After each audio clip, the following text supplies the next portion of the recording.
Pessoal, bom dia, né? Vamos começar aqui então a nossa capacitação, né? Chamar uma palestra capacitação, né? Sobre introdução ao mapeamento colaborativo. Então, para quem não me conhece, meu nome é Rodrigues Marzaro, sou professor aqui na UFV, no campus de Rio Paranaíba, e atuo, né, como orientador também do capítulo local, o Youth Mappers UFV. Né? A gente já tem aproximadamente uns 2 anos aí de existência, né, e estamos tentando colaborar aí na medida do possível, né, melhorando aí a qualidade dos mapas da região, né, já fizemos alguns trabalhos, no decorrer aqui da apresentação, provavelmente eu vou mencionar alguns deles. Bom, vamos lá. Rapidinho, só para fazer começar uma enquete rápida aqui, quem já ouviu falar, ou já conhece, né, o OpenStreetMap? Abrir aqui Legal, o Meet agora está cheio de recursos novos aqui, vamos testar.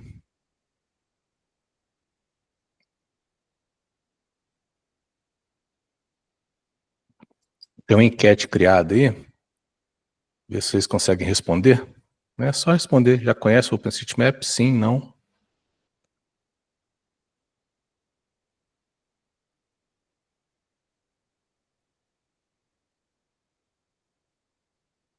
Beleza, tá mesclado aí, alguns sim, outros não. Vamos lá, vamos falar bastante sobre o OpenStreetMap hoje. Como eu estou na tela aqui com a apresentação, nem toda hora eu vou conseguir olhar o chat aqui, né, as mensagens. Então, fiquem, né, tenham liberdade aí para qualquer momento, se precisar fazer alguma pergunta, né, pode interromper com áudio mesmo, né, que nem sempre eu vou conseguir estar de olho aqui no que está acontecendo no chat, tá ok? Então, tenham liberdade para qualquer momento, não confie no recurso aí de levantar a mão, eu vi que o Yuri aqui está com a mão levantada, não confie muito no recurso de levantar a mão, que eu não sei se eu vou conseguir acompanhar. Mas aproveitando que dessa vez eu vi, Yuri, pode falar.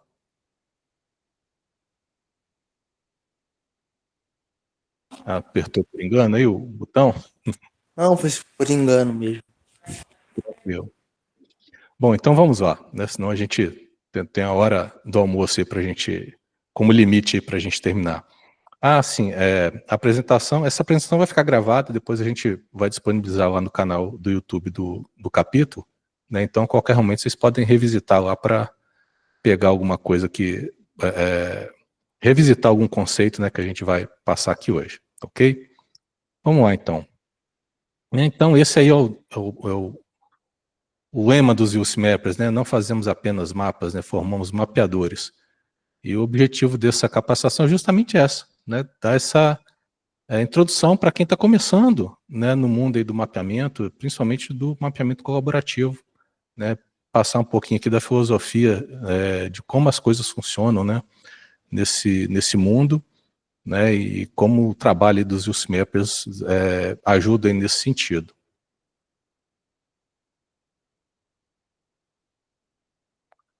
Então, começando aqui com a motivação, né? A maioria que eu acho que é nova, né? Quem está participando aí, mas quem tem um pouquinho mais de idade aí, que pegou a infância sem smartphones, né? Sem estar conectado o tempo todo, deve lembrar, né? Talvez quando era pequeno, aí, às vezes, né, ia fazer uma viagem mais longa com os pais. E não tinha essa facilidade que a gente tem hoje, de GPS, de estar conectado no meio da estrada. Então, a alternativa era o mapinha em papel, né? Aqueles mapas rodoviários que a gente comprava e deixava no porta-luva do carro, né? E era uma dificuldade para você conseguir se orientar usando um mapa desse papel, porque, primeiro, que ele era bastante confuso, e segundo, que para ele ter alguma serventia, você tinha que ter a noção de onde você estava, né? Isso já era uma outra dificuldade de você conseguir, né, se localizar no mapa para conseguir ter alguma orientação. Né? E hoje, né, a gente viu que foi uma coisa assim relativamente bem rápida, né, com os smartphones dando um impulso para isso, né, os mapas passaram a ser, deixaram de ser estáticos, né, só em papel, e passaram a ser dinâmicos. Então hoje, né, uma dificuldade ainda dos mapas em papel, além da confusão, né, da dificuldade de usar, é que geralmente eles estariam bem desatualizados em relação à realidade. Enquanto hoje, né, no smartphone, você tem condições de receber informações em tempo real ali, de como está o trânsito, se aconteceu algum acidente, né? Então isso facilita muito nossa vida, né, hoje.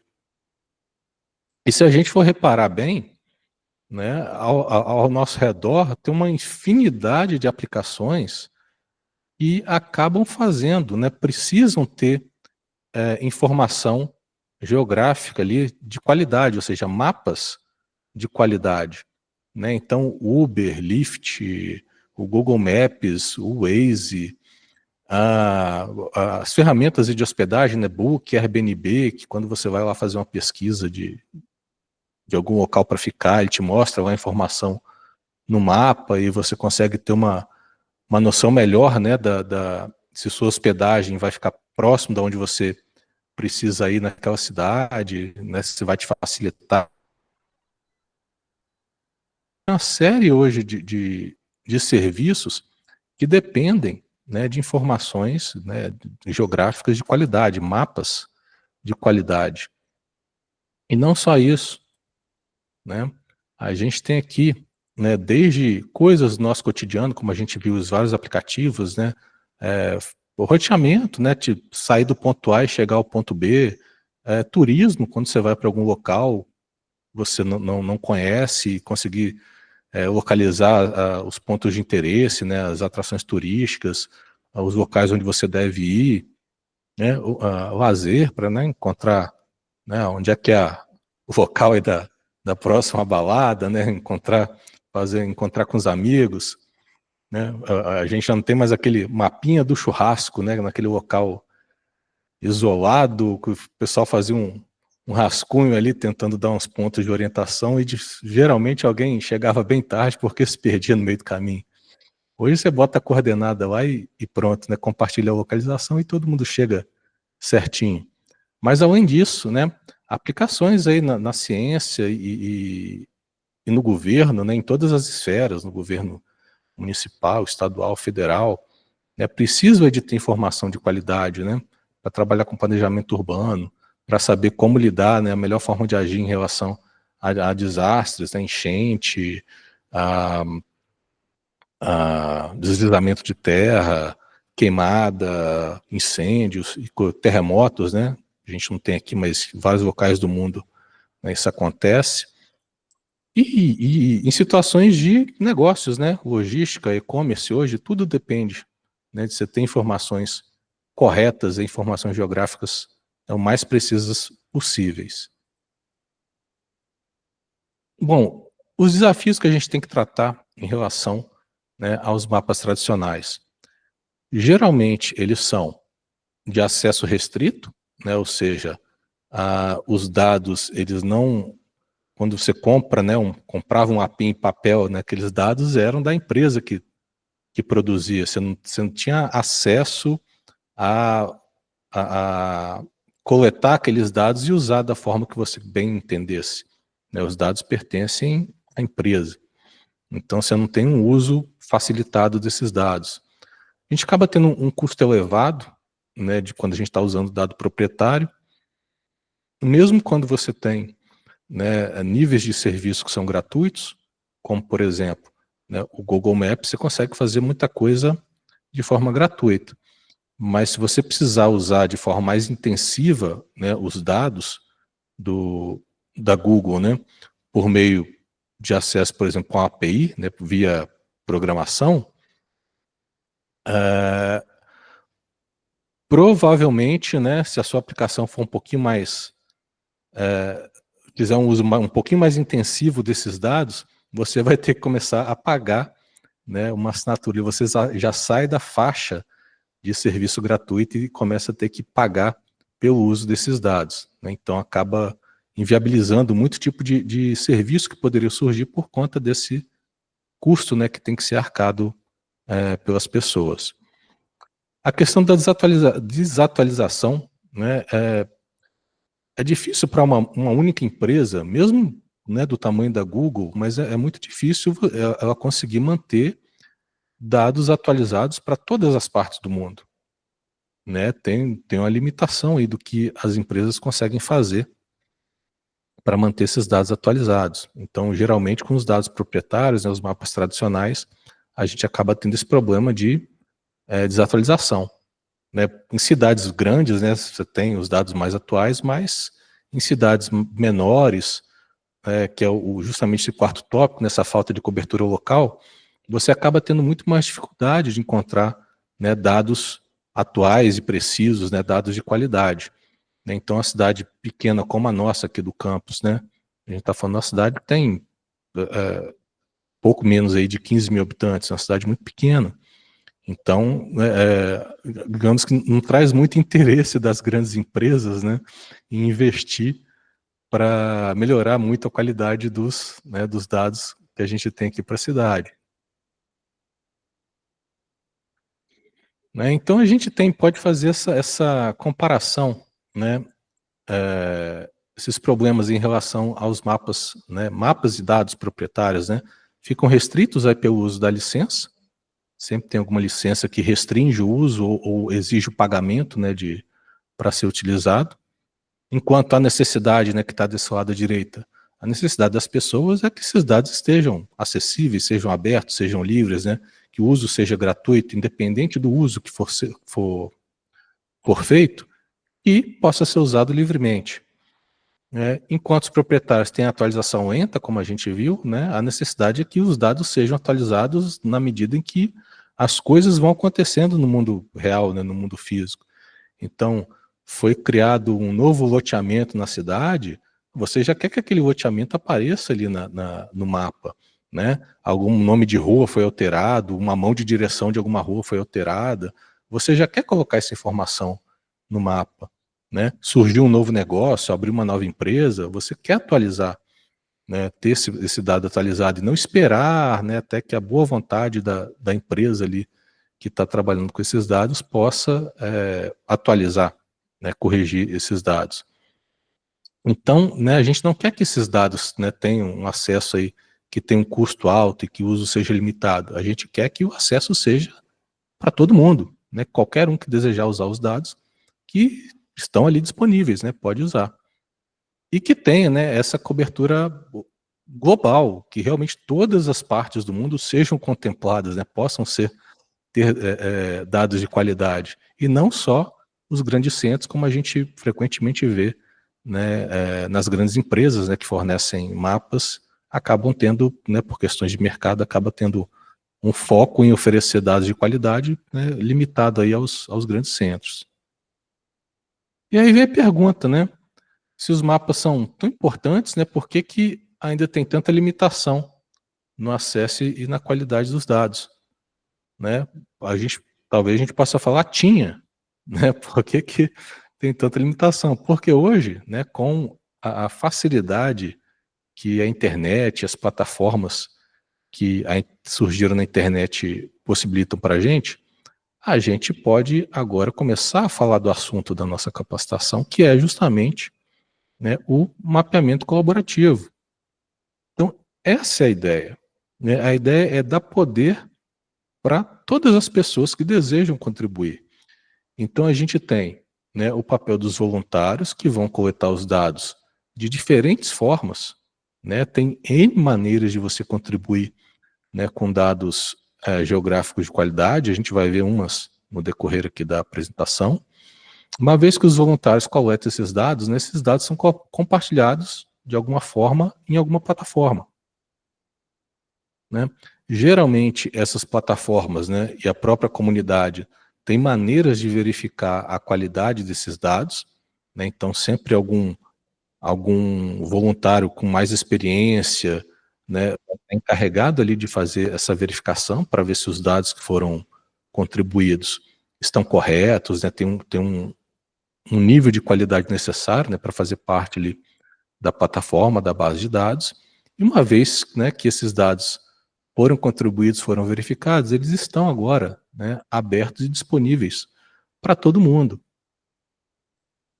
E isso fica num ciclo infinito, né, de contribuições, revisões e os dados, né, cada vez mais completos e com mais qualidade, ficando disponíveis aí para todo mundo poder fazer uso. A gente tem vários exemplos, né, de colaboração que a gente encontra aí pela internet. Por exemplo, né, acho que todo mundo conhece a Wikipedia, né? A Wikipedia, antigamente, né, de novo, né, denunciando a idade. Antigamente, né, antes da internet, né, o papel da Wikipedia, né, as enciclopédias, eram em papel. Então você tinha aquelas, né, 20, 30 volumes, né, de livros para compor a enciclopédia, né, onde você ia vendo, você estava querendo pesquisar alguma coisa, algum verbete, né, sobre, né, o que era alguma coisa, você abria lá, achava o volume que tinha a, a, a inicial correspondente ali ao que você estava procurando, né, e procurava lá em papel, né, a definição daquele termo, né, informações sobre aquilo, né, e a Wikipedia começou, né, começou com nesse espírito aí de contribuições voluntárias, né, e rapidamente, assim, num volume muito curto de tempo, depois que a Wikipedia começou, ela já tinha a quantidade de definições e de termos presentes que era muitas vezes superior a qualquer enciclopédia, né, que existia em papel e que já estava aí no mercado há dezenas de anos, né?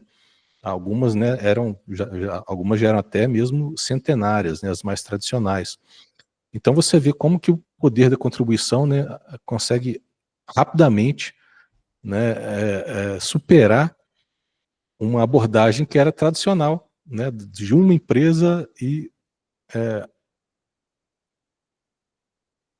ajustando, né, e construindo o conhecimento a partir de forma centralizada, enquanto de forma distribuída, né, como é a contribuição voluntária, você consegue ter um desempenho muito mais rápido, né, um crescimento acaba sendo exponencial, né, da quantidade de coisas que a gente consegue realizar.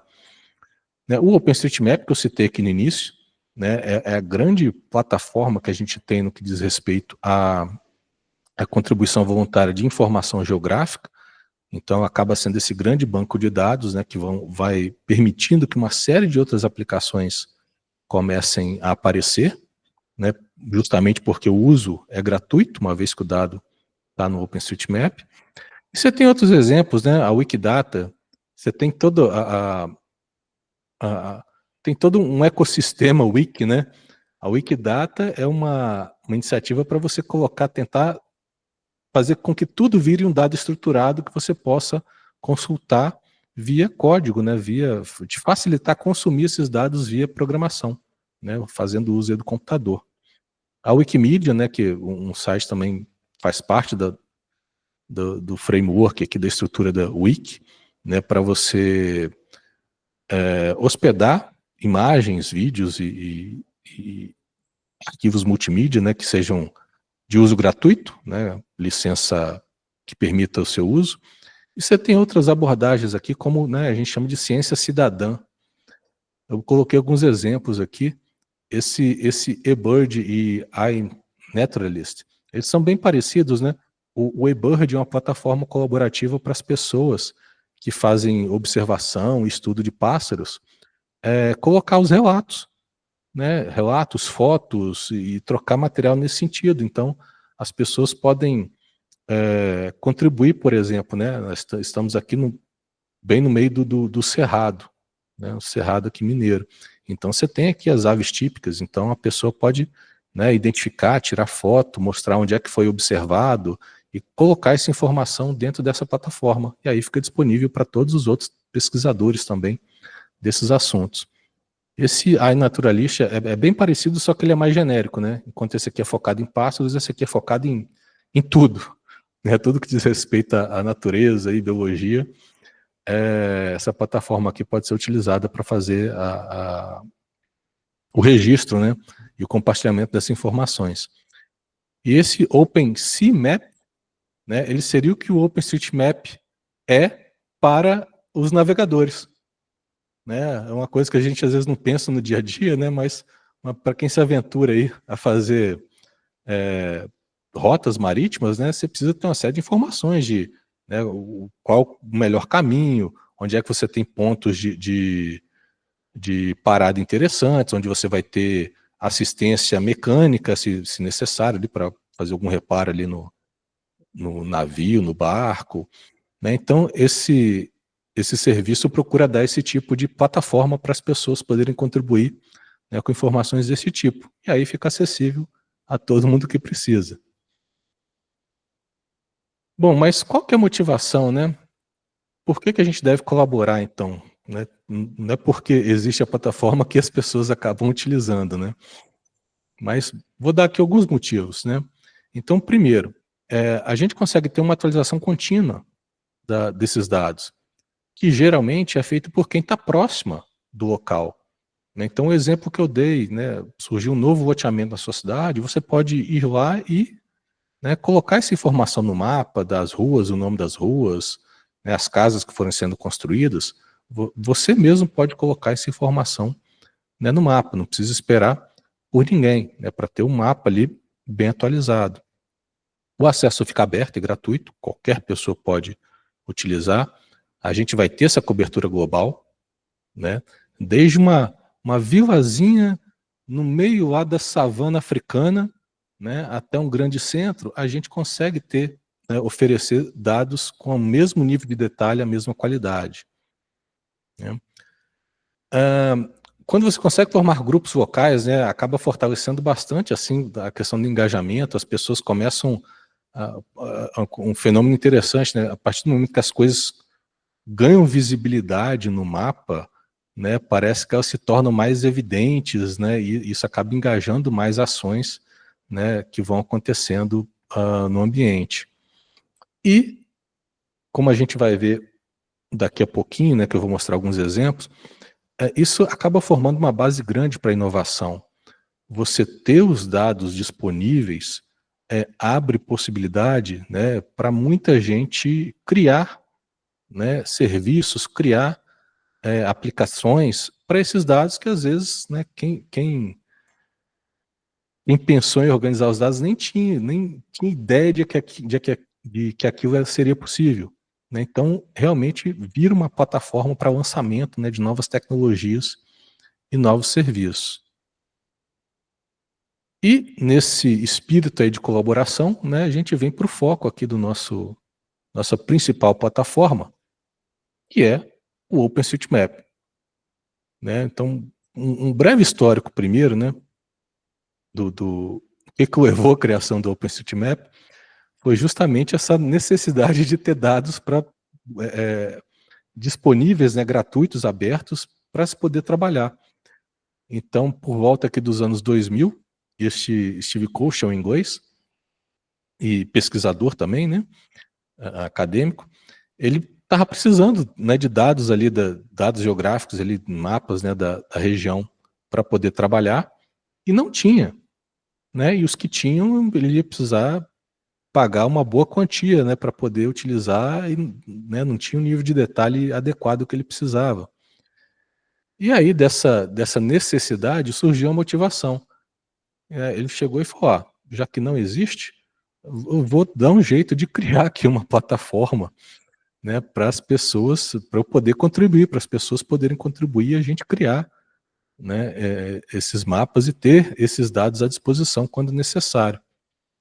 Então, né, essa semente, né, essa ideia nasceu por volta aqui dos anos 2000, mas só em 2004 foi lançada a primeira versão do OpenStreetMap, né, e hoje ele é considerado, né, um dos maiores projetos aí de mapeamento, com os dados abertos e código aberto do mundo, né. A gente tem mais de 10 milhões de usuários registrados hoje, né. Então essa linha de tempo, né, 2004 foi criada essa primeira versão em Londres.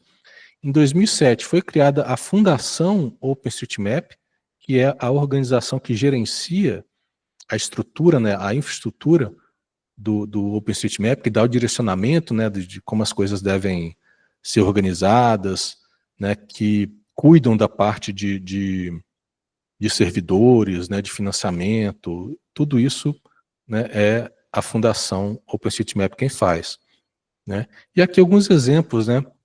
Em 2010 foi um marco assim no OpenStreetMap, acabou sendo um primeiro case, né, um primeiro caso de uso intensivo assim de colaboração voluntária para melhorar as qualidades dos mapas da região ali do Haiti.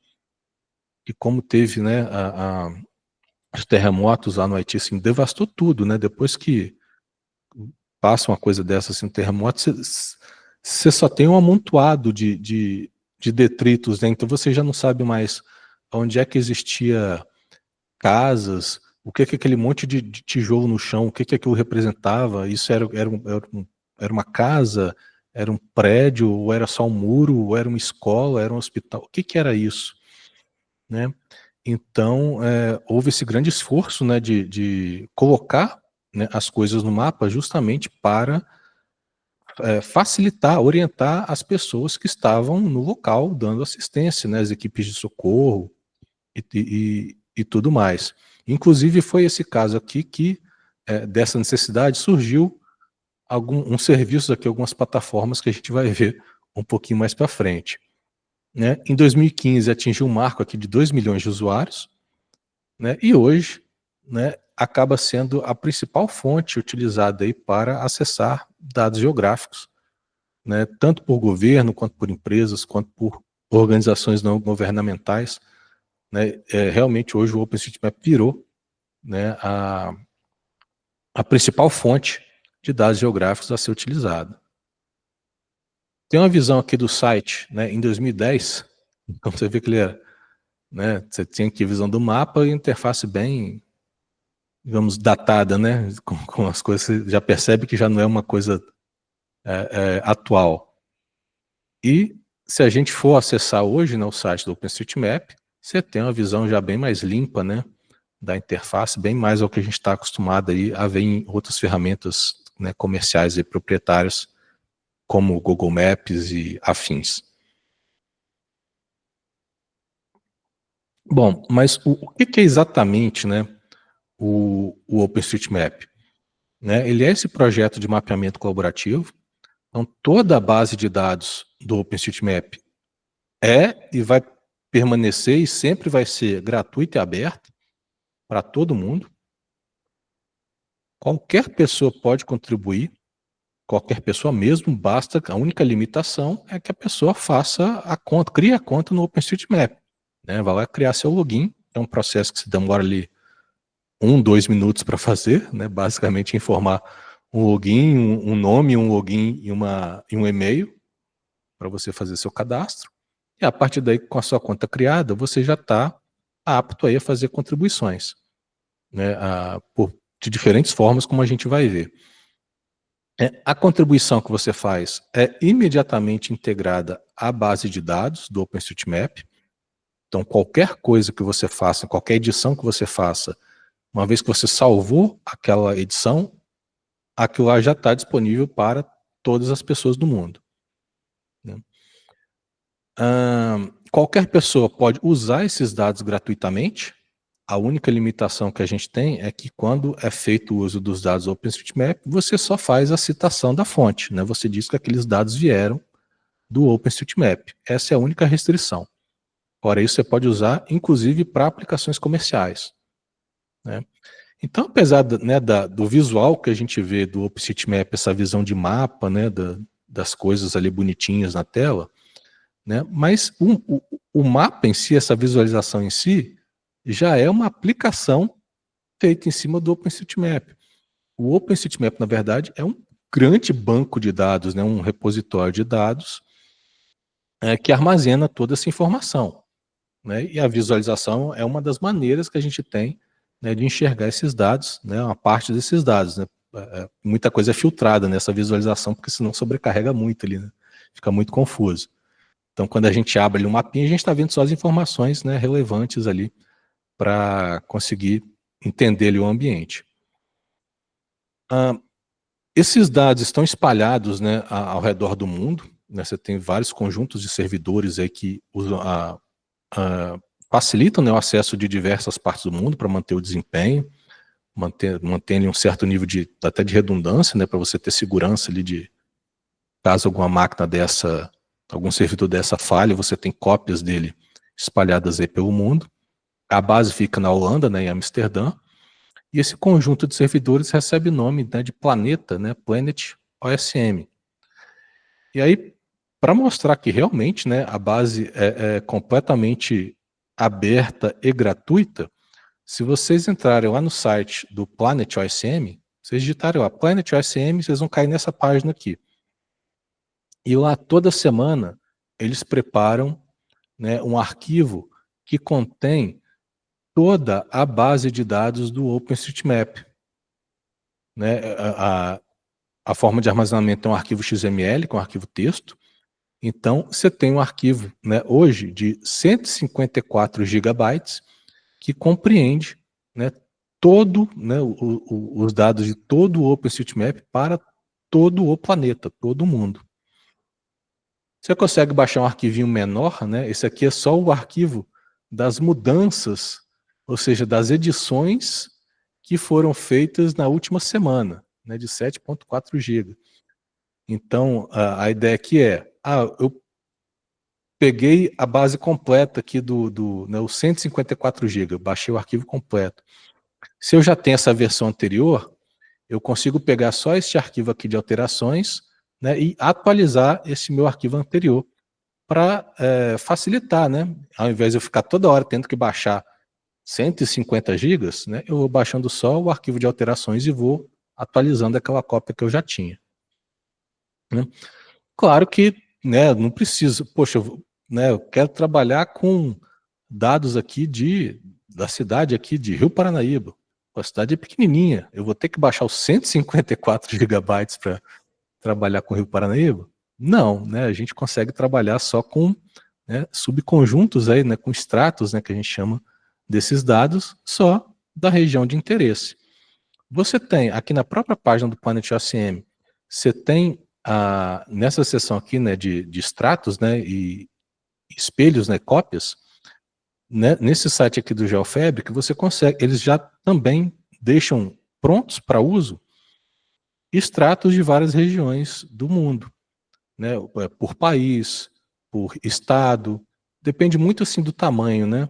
Se for um país pequeno, vai ter só do país, mas, por exemplo, para o Brasil, você vai ter do país, você vai ter para a região sudeste, região norte, região sul, né, dividido por região. Então você tem extratos aí de diferentes tamanhos para poder trabalhar. Um tempo atrás você tinha até, aqui no Brasil você tinha até por nível de estado, mas eu acho que eles devem ter ficado com um problema lá de espaço, começaram a fazer agregação aqui para o Brasil só por região. Então agora é só região sudeste, região norte, que tem pronto lá, mas já facilita, né, para quem quer só uma parte desses dados, na hora de poder baixar e ter o acesso. Alguns números aqui também do OpenStreetMap, né, como eu falei, a gente já tem mais de 10 milhões de usuários registrados na plataforma. E aqui, né, esse nodes, né, nós, ways, caminhos e relations, relações, são os 3 elementos que a gente pode armazenar no OpenStreetMap. Tudo que a gente coloca lá vai ser representado a partir desses 3 elementos aqui. Nós, caminhos, né, então, ou seja, nós, pontos, caminhos, linhas, e relações que são combinações de elementos. Daqui a pouquinho eu vou falar um pouco, eu volto nesse assunto. Mas só para a gente ter uma noção aqui, né? Acabei não botando a separação aqui de milhar nesse primeiro aqui, mas a gente tem aqui, né? 1000, milhão, bilhão, né? 11 bilhões de nós já armazenados no OpenStreetMap, e aqui também 1 bilhão de caminhos e mais de 13 milhões aqui de relações. Então, ou seja, é muita coisa, né? É muito dado aí para se trabalhar. E sempre vai ser gratuito, sempre vai estar disponível para utilização, porque hoje, né, desde 2012, os dados do OpenStreetMap estão sob a licença ODBL. Que ODBL é a sigla aqui para, né, licença para bases de dados abertas. Então, a licença ODBL, ela permite, né, que você faça uso comercial, que você distribua, que você modifique, que você faça uso particular, né, uso privado. Sob que condições? De que você sempre mencione a fonte, né? Coloque essa informação quando os dados forem utilizados e que, se você criou algum produto, alguma coisa, né, um novo mapa, derivou os dados do OpenStreetMap para gerar algum outro mapa, algum outro tipo de banco de dados, a condição é que este banco de dados que você está criando a partir dos dados do OpenStreetMap tenha a mesma licença do OpenStreetMap, ou seja, que continue sendo, né, ODBL, que continue sendo aberta, né? Então, é isso que torna os dados do OpenStreetMap incompatíveis com os dados proprietários de empresas como a Google, né, por exemplo. Então, uma coisa que sempre vocês vão ver nos treinamentos que são feitos, né, de mapeamento em relação ao OpenStreetMap, né, né, que sempre é alertado, nunca utilizar dados do Google Maps, né, ou de algum outro mapa comercial para colocar aquela informação no OpenStreetMap, né, porque as licenças das duas são incompatíveis. Ou seja, né, o dado entrou na plataforma do Google, pertence a Google, né, a licença da Google tem que ser pago ali para ser utilizado, né, é um dado com direito de uso da Google. Enquanto do OpenStreetMap, né, se o dado entrou no OpenStreetMap, ele tem que ser aberto. Então, né, já dá esse choque aí de uma licença que é fechada e outra que é aberta. Então, nem o OpenStreetMap pode usar os dados da Google e nem a Google pode usar os dados do OpenStreetMap, porque como a licença dela é fechada, né, da plataforma é fechada, e a licença do OpenStreetMap exige que, né, produtos derivados, né, dos dados do OpenStreetMap mantenham a licença aberta, né, mantenham a licença ODBL, então a Google também não pode usar, né, os dados do OpenStreetMap. Só que aí, né, é aquela questão do quem pode mais, né? A Google tem muito mais dinheiro para contratar advogado do que a fundação OpenStreetMap. Então, geralmente, os processos acabam vindo só de um lado, né? Pelo menos eu nunca fiquei sabendo da fundação OpenStreetMap processando uma empresa diretamente assim pelo uso dos dados. Mas, né, fiquem atentos aí que essa questão da licença realmente elas são incompatíveis. Então, né, o que você precisa para usar os dados do OpenStreetMap, basicamente é isso aqui, né? Colocar lá a notificação de que os dados vieram lá do OpenStreetMap, né, para algum produto que foi derivado. Então vocês começam a reparar, né, na hora que vocês abrem alguma ferramenta que tenha a visualização de mapa, se aquele mapa, se os dados vieram do OpenStreetMap, vai aparecer num cantinho, né, geralmente no cantinho direito, assim embaixo, né, ou em cima no cantinho, aparece essa informação aqui, né, os dados vieram dos contribuidores do OpenStreetMap. E, né, se você criou um produto a partir né, criou nova base de dados a partir dos dados do OpenStreetMap, manter a mesma licença aqui, o DBL, né, manter a licença aberta. O que a gente representa no OpenStreetMap? Coisas que a gente vê, coisas que são visíveis, né, em primeiro lugar, né, então, lugares, estrada, rios, né, lagos, como que o solo está sendo usado, se é uma plantação, se é um uso industrial, se é um uso residencial, se aquele prédio, né, se aquela edificação é uma escola, se é um hospital, onde tem poste, onde passa rede de esgoto, onde passa os fios de energia, tudo isso, né, onde tem poste de luz, onde tem banco, tudo isso a gente pode representar no OpenStreetMap, além de algumas coisas que são invisíveis, mas que são importantes de serem representadas, como, por exemplo, né, fronteira administrativa. Né? Você não vê a fronteira ali no mundo real, mas ela está ali. Né? Então, a fronteira de um bairro, a fronteira de um município. Né? Então, a gente tem essas representações também, a gente consegue colocar isso como informação no OpenStreetMap. O que a gente não pode colocar no OpenStreetMap? Informações que sejam pessoais. Né? Então, a gente nunca vai poder colocar para uma casa, a gente pode colocar a quantidade de pavimentos, né, a quantidade de andares que essa casa tem, que material que foi usado na construção, como é que é o telhado dela, que cor, um monte de detalhes sobre a construção. Mas eu não posso colocar que aquela é a casa do Joãozinho, né, e tem o telefone, né, 332244. Isso não pode entrar no OpenStreetMap, na informação pessoal. Não tem problema nenhum eu colocar, por exemplo, né, que um prédio representa uma loja com, né, o nome da loja, o telefone da loja, que são informações públicas ali, vai estar até às vezes na fachada ali da loja, isso não tem problema. Agora, informações, né, pessoais a gente não pode colocar. Bom, aí a gente já entra aqui agora, né, na questão uma vez que o OpenStreetMap é essa plataforma aberta, né, e os dados estão disponíveis aí para uso, e é isso que acontece, né, se está disponível para uso, as pessoas usam, né, é gratuito, está ali aberto, é de qualidade, e as pessoas acabam utilizando. Então vão surgindo uma série de ferramentas, uma série de plataformas que fazem uso, né, dos dados do OpenStreetMap de alguma forma. Né, eu mencionei agora há pouco com vocês a iniciativa que teve, né, no Haiti, que foi um primeiro grande esforço assim, de mapeamento colaborativo. Essa plataforma aqui, a HOT, essa sigla aqui, HOT, né, o H é de humanitário, né, Humanitarian, o O é de OpenStreetMap, e o T é de task, né, de tarefas. Né, então, é um grupo de gerenciamento de tarefas humanitárias para o OpenStreetMap. Basicamente é isso que a sigla significa.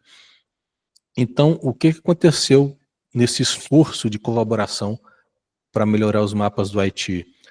É que foi muita gente, né, na ânsia ali de ajudar, você tinha muita gente contribuindo, editando informações da mesma região. Então acabou tendo muito choque, né, de um modificando o trabalho do outro, um às vezes atrapalhando o trabalho de edição de outra pessoa, porque era muita gente na mesma área, né, até porque o Haiti a área geográfica do Haiti é bem pequena. E aí isso motivou a criação dessa plataforma. Então o que ela faz? Né, a gente consegue criar projetos de mapeamento nessa plataforma, onde a área deste projeto ela é dividida, né, em quadrículas, ali, em polígonos menores, e aí, quando vai acontecer um esforço de mapeamento nessa área, as pessoas usam essa plataforma, e aí eu consigo marcar qual é exatamente a área que eu vou mapear, a área que eu estou trabalhando. Aí uma vez que eu marco que aquela área, né, já existe alguém trabalhando, né, ela fica travada, digamos assim, né, bloqueada para o usuário que a marcou, né, para o trabalho de edição, aí o próximo colaborador que entrar, né, para colaborar com esse projeto, vai verificar que, né, aquela área já tem alguém editando ali naquele momento. Então ele não vai, né, pegar essa mesma área, ele vai para uma outra área, e aí a gente consegue coordenar o trabalho de colaboração de forma muito mais eficiente, né, evitando aí que as pessoas sobreponham os trabalhos de edição umas das outras. Então facilita bastante o trabalho de mapeamento colaborativo, e foi uma ferramenta que surgiu justamente dessa necessidade que apareceu no esforço lá de colaboração no Haiti. E uma série de outras ferramentas, né? Esse aqui, o logo do ID, e o do lado aqui é o logo do Josmo, que vai ter uma capacitação amanhã cedo também, bem mais extensa que essa aqui de hoje, né? Com mostrando bastante coisa aqui do uso. São 2 editores que a gente tem para a plataforma OpenStreetMap. Esse ID, né, ID, ele é integrado no próprio site do OpenStreetMap. Então, quando você entra no site, você tem o login, tem um botão no cantinho esquerdo superior, editar. Né? Aí, esse botão, na hora que você clica ali no editar, ele vai abrir por padrão, né, o editor ID, para você poder fazer contribuições ali no OpenStreetMap direto no site, né? Você não precisa instalar nada. O Diosme já é um aplicativo que você precisa baixar e instalar, e tem muito mais recursos, né? É bem mais avançado que o ID, a gente consegue ter uma produtividade para mapear bem maior, né? Mas, como na primeira vez que você instala eles, que você vê muito botão, vê muita coisa, ela acaba assustando um pouquinho, né? Quem está iniciando. Mas e a capacitação é justamente para isso, para tirar um pouco esse medo que, né, vocês vão, quem for participar vai ver que rapidinho pega o jeito ali e consegue facilita bastante o trabalho de mapeamento. E tem uma série de outras ferramentas aqui, né? Esse aqui é o OSM End, que é tem ferramentas de edição também, mas ele é mais para consumo desses dados do OpenStreetMap. Você consegue, né, baixar os dados do OpenStreetMap no seu dispositivo e ter o OSM End funcionando como se fosse um Google Maps, só que offline, né, usando os dados do OpenStreetMap que você consegue atualizar sempre que necessário. Né? O Mapillary, que funciona como Street View, né, aquelas imagens que a gente vê no nível da rua, né, quando abre ali o Google Maps. O Mapillary é a versão colaborativa do Street View. Então todos podem contribuir também, você pode até com celular, você pode fazer imagens ali de uma rua e mandar para o Mapillary e ele vai processar, né? Claro que essas imagens têm que estar com a localização, né, com a latitude e longitude, e aí o Mapillary vai processar e vai colocar essa informação, né, no mapa e você pode depois visualizar, né, como se fosse realmente o Street View. Esse aqui é o símbolo do Panoramax, que é uma ferramenta com o mesmo princípio aqui do Mapillary, é uma iniciativa francesa, né, em relação ao Mapillary, e vários outros aqui.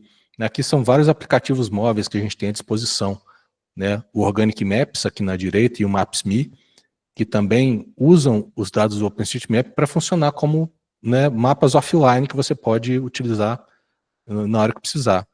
Né, o Street Complete e o Map Complete e o Everydoor, que são outros aplicativos que a gente tem à disposição para também complementar a informação, né, de mapeamento. Eu botei uns prints, né, de algumas telas de alguns deles aqui na sequência, só para a gente ter uma ideia, né? Esse aqui é o OSM End. Ele tem muito recurso, ele tem muita coisa, né, e todo em cima dos dados do OpenStreetMap. Então, se você for para um lugar que você não tem certeza que você vai ter conexão, né, acesso à internet, com esse aqui você não fica na mão, né? Uma vez que os dados estão baixados, você consegue navegar, fazer rotas, tudo de forma offline, né, usando os dados que são descarregados aqui do OpenStreetMap. Né, tem o MapSwipe, ele é bem interessante, que você pode criar projetos, né, vamos supor, quero mapear todas uma área lá na África, e eu quero, é uma área muito grande, e eu quero identificar onde que tem construção, onde que tem casa, onde que tem alguma coisa que alguém construiu. Então a gente pode criar um projeto no MapSwipe dessa área, né, que é muito extensa, e aí você entra no aplicativo e escolhe o projeto para contribuir, e ele começa a te mostrar a região, né, 6 quadradinhos da região. Né? E aí, se o objetivo for identificar construções, você vem aqui, se tem construção em algum quadradinho desse, você vem, clica e marca que aquele quadradinho tem construção. Terminou de olhar os 6, você swipe, né? Você desliza a tela e ele vai carregar mais 6 quadradinhos e você repete o processo. Fica ali enquanto você tiver tempo e paciência para continuar nesse processo. E aí, no final, né, muita gente contribuindo com os projetos, você vai ter o mapeamento exato ali de quais os pontos que foram identificados como tendo construção. E aí quem depois for fazer o trabalho de mapeamento, já tem as áreas delimitadas ali para focar nesse esforço de mapeamento, né? Então ajuda muito nesse tipo de tarefa. Tem o Vesput, que é um editor OpenStreetMap para smartphone, só que a principal dificuldade, né, ele tem bastante recurso, mas assim, a principal dificuldade acaba sendo a tela pequenininha, né, do smartphone. Mas para alguma edição rápida ali, ele quebra bastante o galho, né? Mas não dá para você fazer uma sessão muito complexa ali, longa de mapeamento, né? Por conta pelo menos eu, né? Eu tenho dificuldade para ficar mapeando muito tempo na telinha muito pequenininha, né? Coisas que a gente pode, aplicativos que ajudam a gente a melhorar a qualidade dos mapas, né? Esse OSM Bugs, você pode baixar, né? Todos esses aplicativos que eu estou comentando aqui são todos gratuitos, né? Só o OSM End, que ele tem versões de assinatura e desbloqueiam alguns recursos mais avançados, mas você consegue baixar e usar ele, né, com muito recurso já de forma gratuita. Esse OSM Bugs, né, você abre ele já te localiza, né, sabe onde você está, e aí ele marca locais próximos a você onde tem alguma informação que a verificação de qualidade do OpenStreetMap ligou algum alerta, né? Ligou assim, né? Você tem vários verificadores de qualidade ali, né? Que ficam, todas as edições que são feitas no OpenStreetMap vão passando por esses verificadores, e aí algumas delas vão sendo marcadas ali por algum critério de qualidade deixou de ser atendido, né?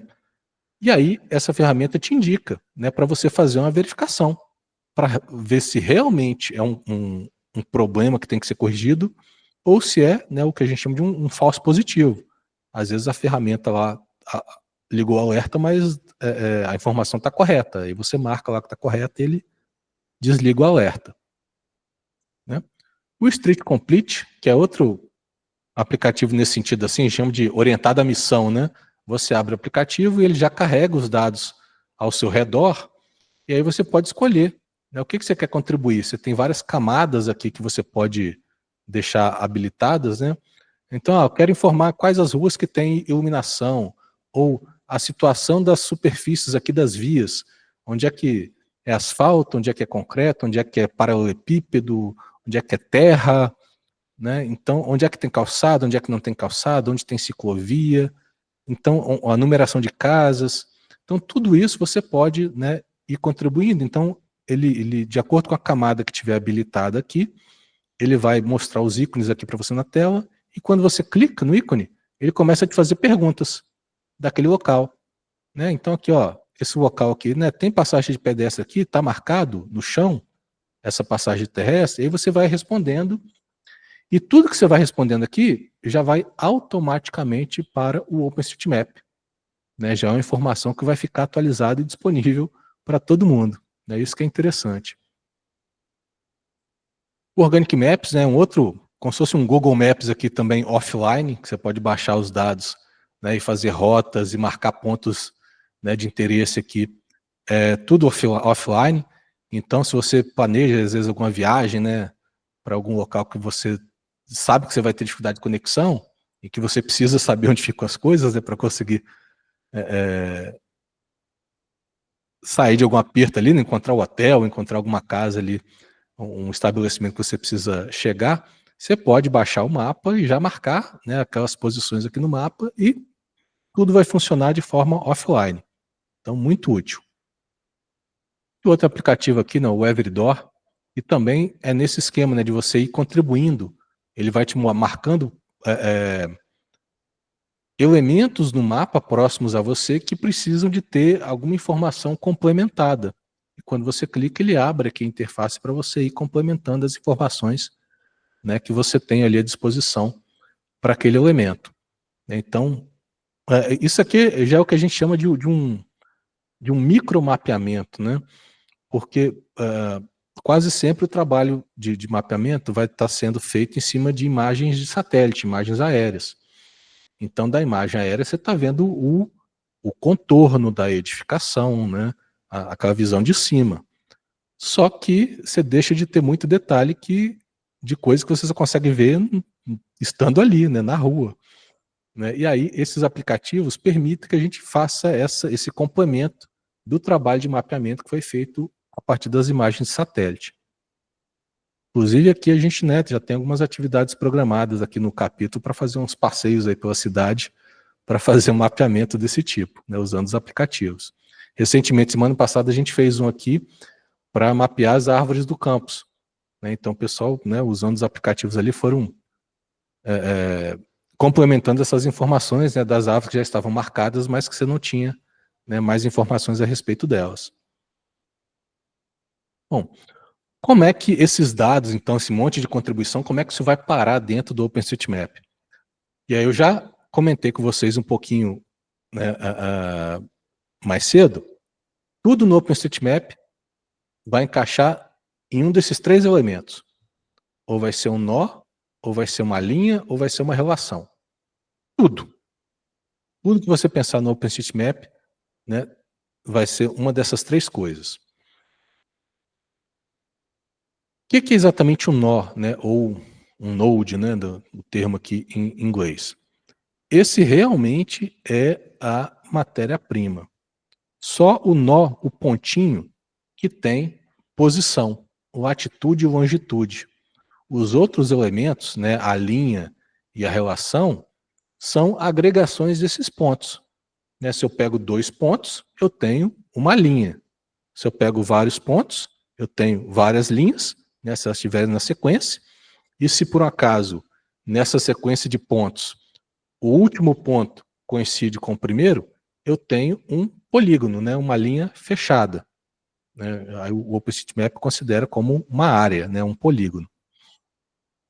Então todo nó no OpenStreetMap vai ter esses elementos aqui, vai ter uma latitude, vai ter uma longitude, vai ter uma identificação, que é um número inteiro que vai crescendo, né, indefinidamente aí, e um conjunto, né, opcionalmente vai ter um conjunto de tags. Então, para o OpenStreetMap, né, e para as outras aplicações que usam os dados do OpenStreetMap entenderem que uma determinada linha, né, uma sequência de pontos, que aquilo ali representa, por exemplo, uma rodovia, ou que representa um rio, ou que representa uma linha de energia, né? Essa informação vai estar codificada nas tags. Né? Tag é uma etiqueta, né? São etiquetas que a gente coloca nesses dados para indicar como ele deve ser interpretado. E a tag ela é formada por esses dois elementos aqui. Vai ter uma chave e vai ter um valor. Então, por exemplo, né, uma tag, possivelmente a tag mais comum que a gente tenha nos elementos, é a tag nome. Né? Sempre o termo vai estar em inglês, né? Então seria a tag com a chave name, né, nome, igual, aí o valor seria o nome. Né? Então você tem uma loja, né, supermercado São Sebastião. Então você vai ter neste elemento que representa o supermercado, você vai ter a tag name igual supermercado São Sebastião. Então a interpretação sempre vai ser por meio das etiquetas. Aqui tem um exemplo, né, mostrando aqui, ó, isso aqui é um ponto que representa, né, o centro de um bairro, né, um bairro aqui em São Francisco. Então você tem,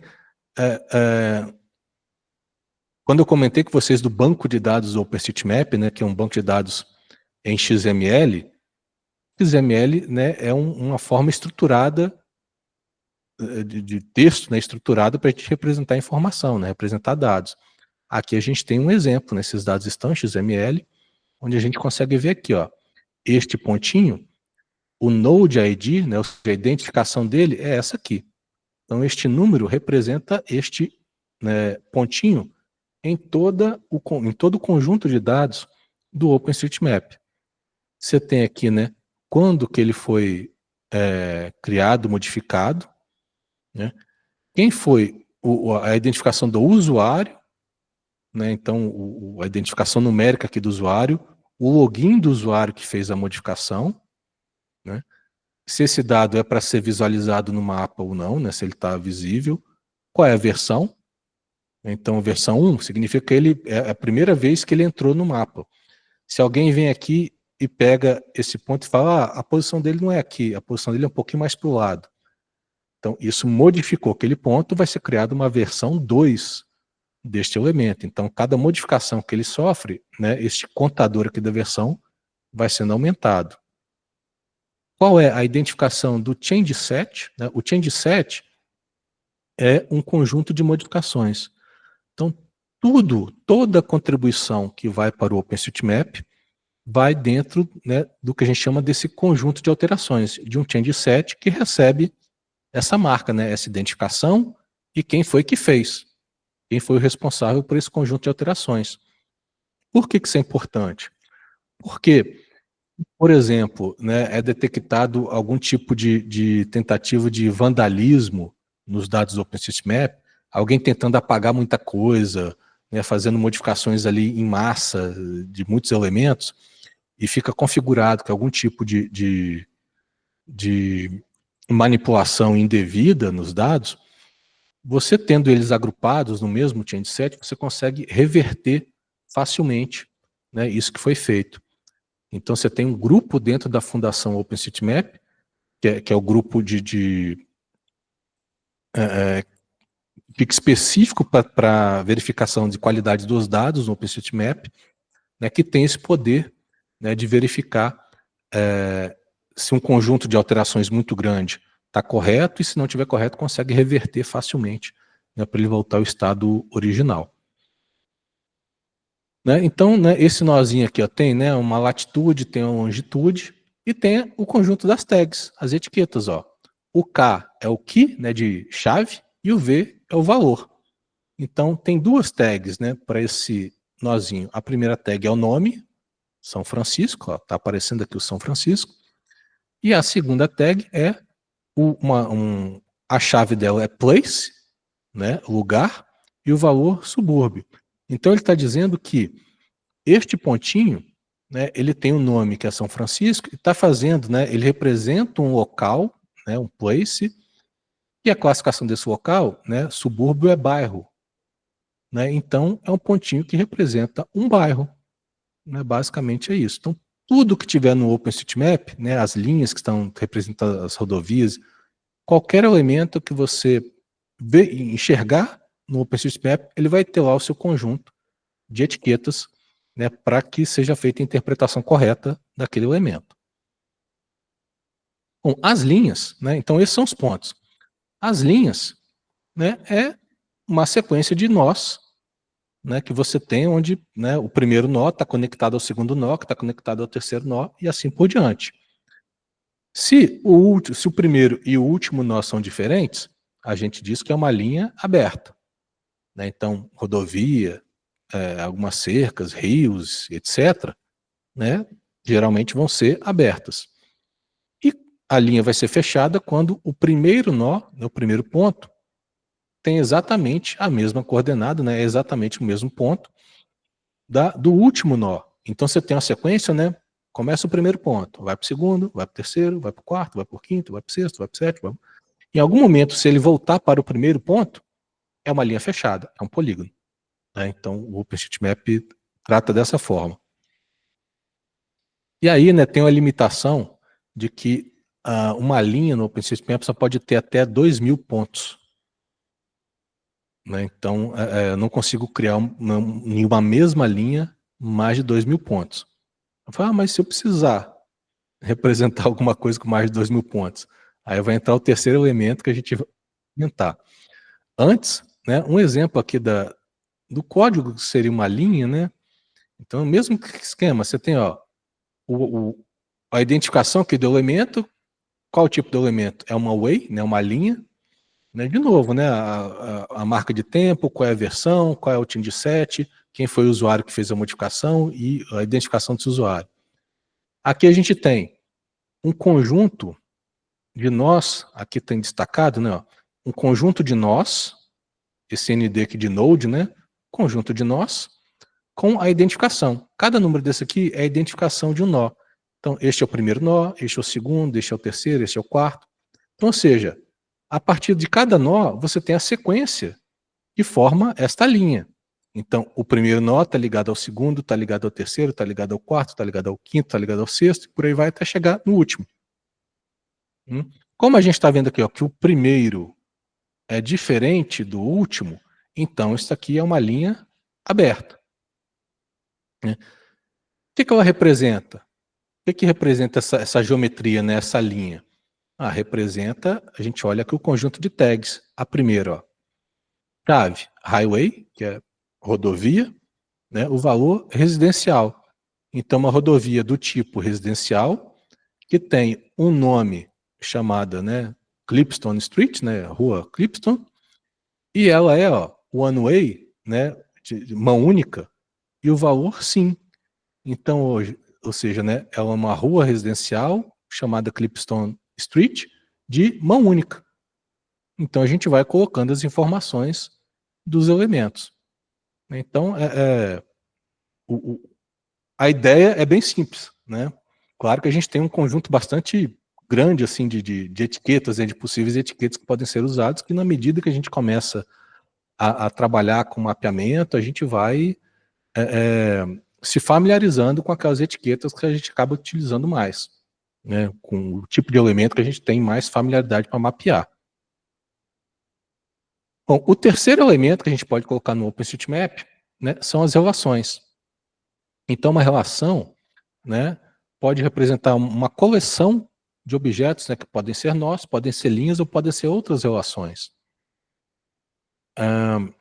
Toda relação ela vai ter uma etiqueta indicando que tipo de relação ela é, e o grupo de membros, que vai ser uma lista, né, ordenada ali de nós, de linhas ou de outras relações. Então, por exemplo, né, a gente vai usar uma relação quando eu quero definir algum tipo de relacionamento entre os membros. Um exemplo é se eu quiser informar no OpenStreetMap qual é o caminho que o ônibus faz. O caminho, né, que o ônibus faz, uma linha de ônibus, ela vai passar por vários segmentos aqui de ruas. Então eu posso criar uma relação e colocar estes segmentos de ruas, né, na sequência apropriada. Então, esta coleção de segmentos de rua vai representar uma determinada linha de ônibus. Então, a forma de eu colocar isso no OpenStreetMap é criando uma relação entre esses segmentos de ruas, para representar essa linha de ônibus. Outra situação é quando a gente precisa agrupar, né, representar elementos e precise ultrapassar aquela limitação da quantidade de nós. Né? Lembra que eu falei que uma linha só pode ter até 2.000 pontos? Só que a gente tem coisas que precisam de mais de 2.000 pontos para ser representada. Por exemplo, a fronteira da Rússia. A fronteira da Rússia, ela está com uma relação. Né? A fronteira administrativa ali da Rússia, ela está com uma relação. Né? Por quê? Ela tem aqui, ó, cerca de 60.000 pontos. Desculpa, 60.000, aqui é a identificação. Acho que eu não anotei aqui. É o código de identificação do elemento. Assim, coloquei. Né? Aqui, ó, ela tem mais de 4.000 membros, né, onde cada membro desse aqui, né, é um pedaço da linha aqui que está fazendo a fronteira. Né? Então a gente vê que ela é muito extensa. Então, o que tiveram que fazer? Ir criando contorno, né? Chegou a 2.000, para essa linha, começa a outra. Né? Continua. Chegou a 2.000, para essa linha, começa a outra. E agrupando várias linhas, né, com tamanhos menores do que 2.000, para a gente conseguir fazer todo o contorno, né, do país. Então, só de elementos, né, tem mais de 4.800 membros, e cada membro desse pode ter uma série de nós, né, de pontos. Então, uma relação também é utilizada dessa forma, né, quando a gente precisa criar elementos que ultrapassam, né, o limite de representação do OpenStreetMap como elemento individual. Aqui tem um exemplo de código também, de uma relação, né? Tá vendo aqui, ó, relação, mesmo esquema, a identificação da relação, quando que ela foi criada, quem foi o usuário, né? Qual a versão. Neste caso aqui, né? Quais são os membros, o que está aqui em amarelo. Então, ó, tem vários, way são as linhas, né? Então, tem várias linhas que são membros dessa relação, e tem um ponto que também é membro dessa relação. Cada linha está fazendo o papel aqui, esse row é o papel, né? Qual é a função deste elemento dentro dessa relação. Esse outer aqui, como esta relação está representando um tipo de fronteira administrativa, esse outer está fazendo o papel do elemento que faz a delimitação externa, né? O limite externo dessa fronteira administrativa. Como que eu sei que é fronteira administrativa? Pelas etiquetas. Então as etiquetas aqui, ó, tá dizendo que a chave é admin level, né, nível administrativo, com valor 10. 10 é correspondente a bairro, né? Então você tem os níveis, né, 10, 9, 8, 7. Então você vai desde continente, né, continente, país, estado, cidade, bairro, e tem várias subdivisões administrativas, né? O nível 10 corresponde ao que a gente aqui no Brasil chama de bairro, né? Então, ó, qual tipo de fronteira, né? Qual tipo de limite é administrativo? Qual é o nome? Bela Vista. Qual é a fonte, né? De onde saiu essa informação? Ah, saiu lá da Secretaria de Obras né, da Prefeitura de Rio Paranaíba, né? Então a delimitação, a informação saiu de lá. Qual é o tipo? O tipo é fronteira. Fronteira administrativa de nível 10, que representa um bairro que tem o nome Bela Vista. É isso. Então, cada tipo de relação vai ter lá seu conjunto, né, de etiquetas, né, necessárias para que ela seja corretamente interpretada. Então, essas tags, né, no OpenStreetMap sempre vai descrever, né, como que algum elemento vai ser interpretado. Tem esses dois campos, né, como eu mostrei para vocês, vai ter a chave e vai ter um valor, e cada um deles, né, tanto a chave quanto o valor, pode receber, né, uma cadeia de caracteres de até 255 caracteres. Então não posso colocar um conteúdo maior do que esse, né, numa chave nem em um valor. E as tags, né, por padrão, elas são escritas, principalmente as chaves, né, são escritas em inglês. Então, o OpenStreetMap, né, o idioma foi criado por inglês, né, então o idioma padrão é o inglês. Então as chaves sempre vão estar, né, no termo em inglês. Mas a gente tem a facilidade, né, que nos editores geralmente a gente tem a tradução dessas etiquetas, então facilita bastante para a gente trabalhar na edição com os termos em português. Porque tem muita coisa, né, muitos elementos assim, geográficos que às vezes a gente desconhece até o termo em português, né? Quanto mais em inglês. Então, às vezes dificulta assim a gente, se tiver no outro idioma, às vezes dificulta a gente conseguir identificar a etiqueta correta para atribuir a algum elemento que a gente às vezes não está muito acostumado a mapear. Então, a gente tem essa facilidade de ter nos editores a tradução, né? De praticamente quase todas as etiquetas a gente tem traduzidas. Qualquer feição, né? Feição, que a gente chama nesse mundo geográfico, né? Feição é um elemento que tem a representação ali, né? Na geográfica, né? É um elemento, né? Uma feição é uma coisa que a gente está mapeando, né? Então, uma feição, né? Ela não pode ter duas ou mais etiquetas com a mesma chave. Então, cada elemento no OpenStreetMap, eu só posso usar uma determinada chave uma única vez. Né? Por exemplo, eu não posso ter duas chaves nome no mesmo elemento. Não, qual é o válido, né? Não vai dar para interpretar. Mas a gente pode colocar vários valores para uma mesma chave. Então, um exemplo aqui, né? Um restaurante que ofereça vários tipos de comida típica, italiana e espanhol. Então você pode colocar aqui que o tipo da cozinha, né, da comida ali que é ofertada ali naquele restaurante é italiana, ponto e vírgula, espanhol.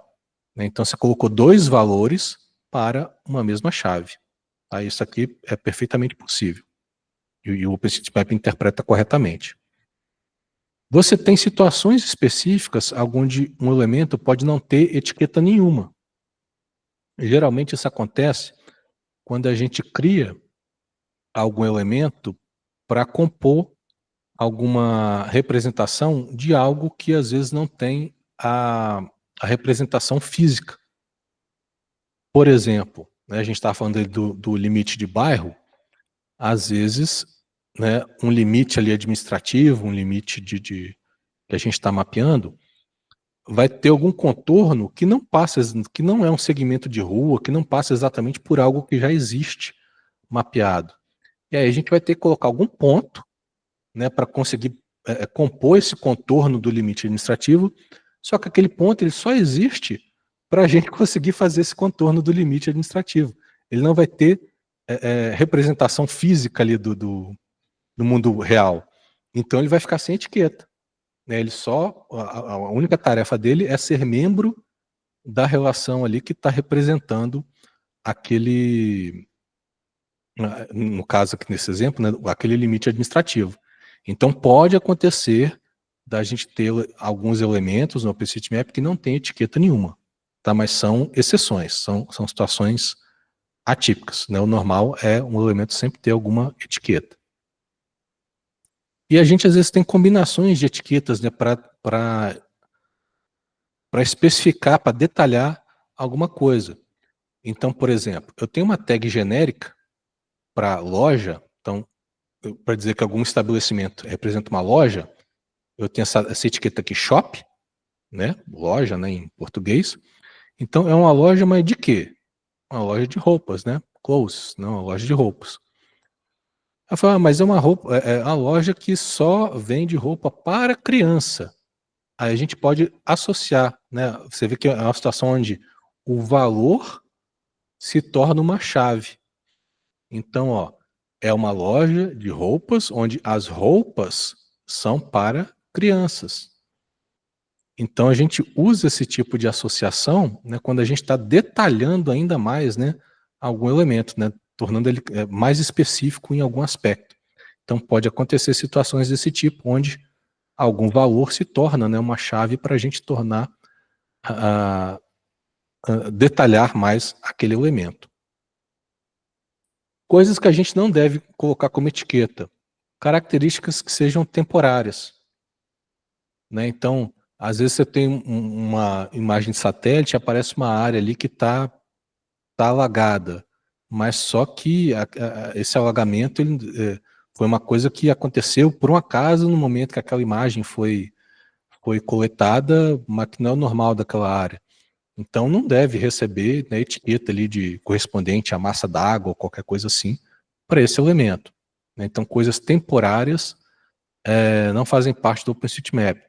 Aconteceu um evento aqui na cidade, num determinado local.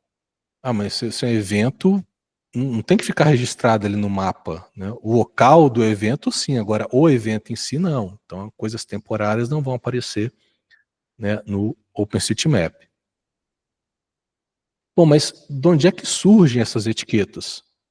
Assim como tudo no OpenStreetMap, surge da própria comunidade. Né? Surge do uso que os contribuidores vão fazendo.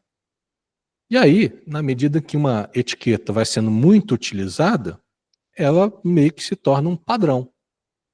Porque, em princípio, né, o OpenStreetMap, a natureza aberta dele, me permite entrar lá, criar algum elemento e colocar a etiqueta que eu quiser.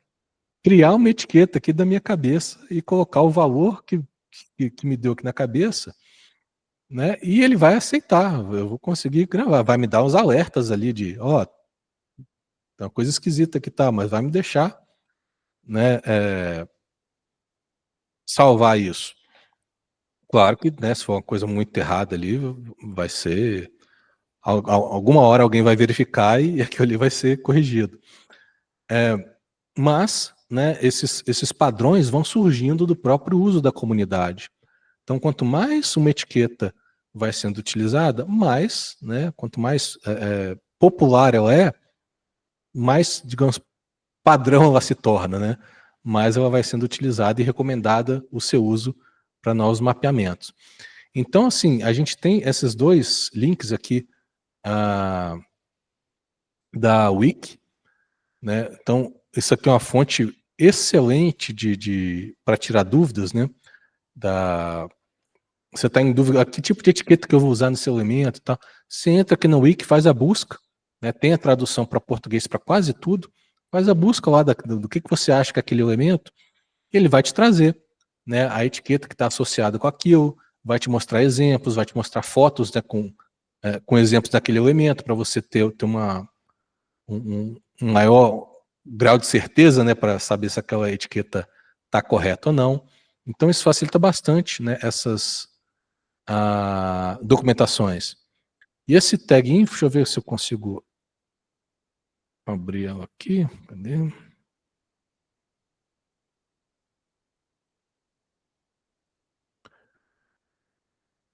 Deixa eu ver se eu consigo abrir e trazer para a tela.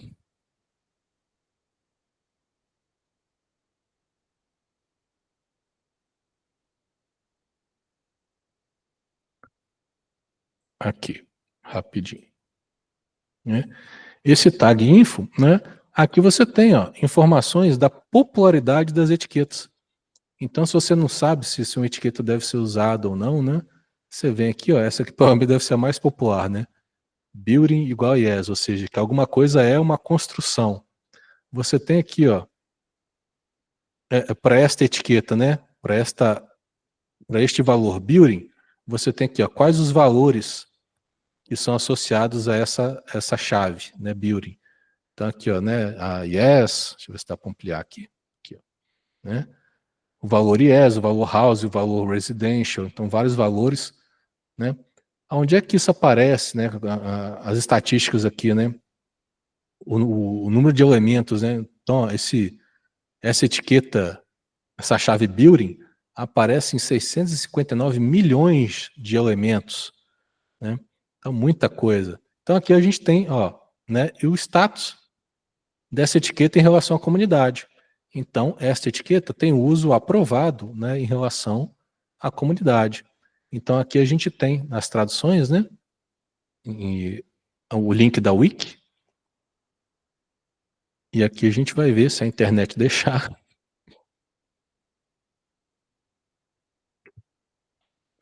Isso, né, as informações dessa chave, né, aqui em português.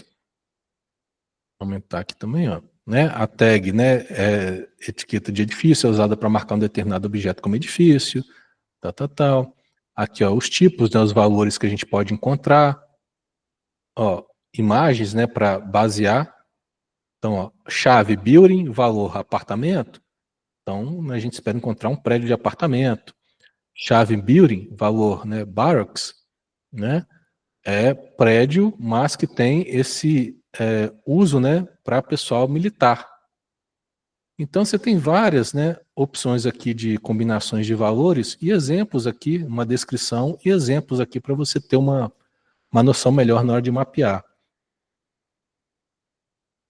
Então, essa documentação ajuda demais na hora que a gente está fazendo o mapeamento. Deixa eu voltar aqui para a apresentação.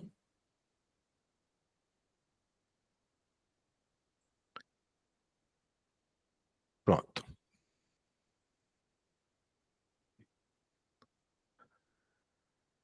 A Wiki mesmo, ela surgiu, né, em 2005. Aqui, né? A Wiki surgiu em 2005. Então, toda a documentação do OpenStreetMap está lá na Wiki. Se você pensar, né, de quiser informações sobre coisas do OpenStreetMap, vai estar lá no Wiki, inclusive de ferramentas, de aplicativos, né, sempre tem uma entrada lá na Wiki para falar sobre aquilo.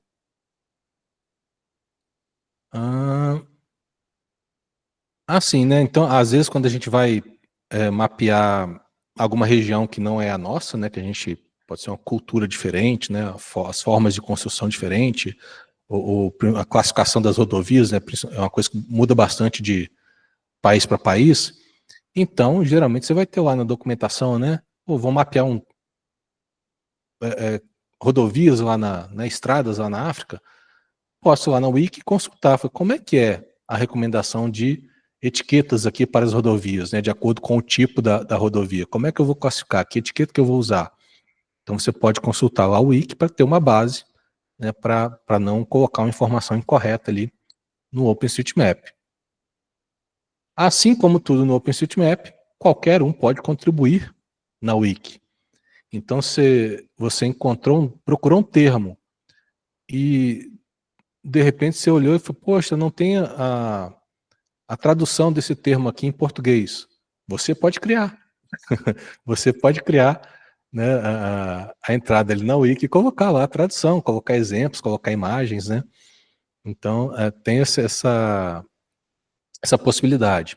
Só tomar o cuidado do seguinte, a conta do site do OpenStreetMap, ela é separada da conta aqui da Wiki. Então você precisa de uma conta, um login para acessar o OpenStreetMap, né, fazer as edições, e você precisa ter um outro login para fazer edições aqui na Wiki. Tá? O seu login normal lá não vai funcionar aqui na Wiki do OpenStreetMap. Então tem que ser separado. Tem que criar um novo login para acessar a Wiki. Acessar não, para contribuir com a Wiki. Acessar, pode acessar de qualquer forma. Bom, e falando aqui da comunidade, né, do OpenStreetMap, né, aí que a gente entra, né? Tudo, né, de alguma maneira no OpenStreetMap foi criado a partir da comunidade de usuários. A gente tem alguns sites que a gente consegue ver. Deixa eu ver se eu jogo eles para telas aqui. Só abrir, deixar ele carregando aqui.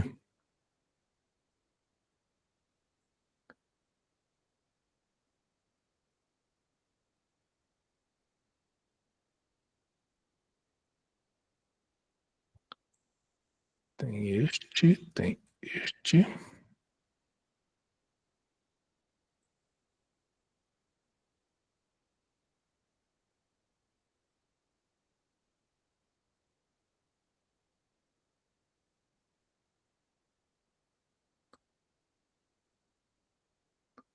Então, olha só, este aqui é o que está acontecendo no OpenStreetMap em tempo real. Onde que as edições estão acontecendo, neste exato momento.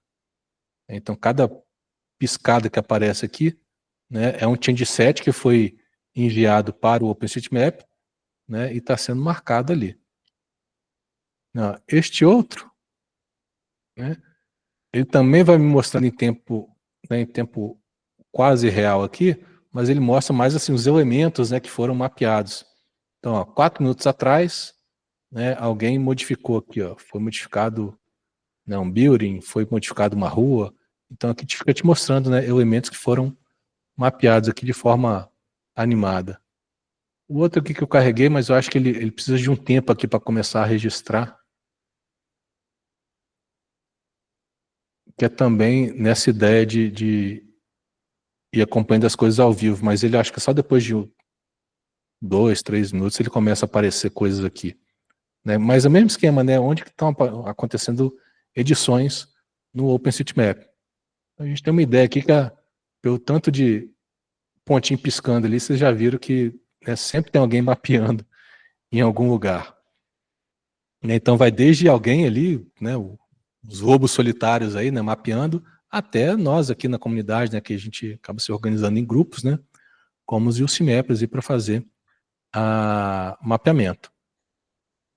Então, o intuito aqui, né, justamente a gente, quando a gente se junta, né, a gente forma grupos para mapear, é justamente a gente criar algum tipo de impacto, né, seja, né, impacto social, seja impacto científico. No nosso caso aqui, né, como a gente tem essa vocação, os grupos e os CIMEP sempre estão sediados em alguma universidade, né, então a gente acaba tendo essa pegada também para desenvolver projetos, né, seja de extensão ou seja de pesquisa, envolvendo o OpenStreetMap de alguma forma.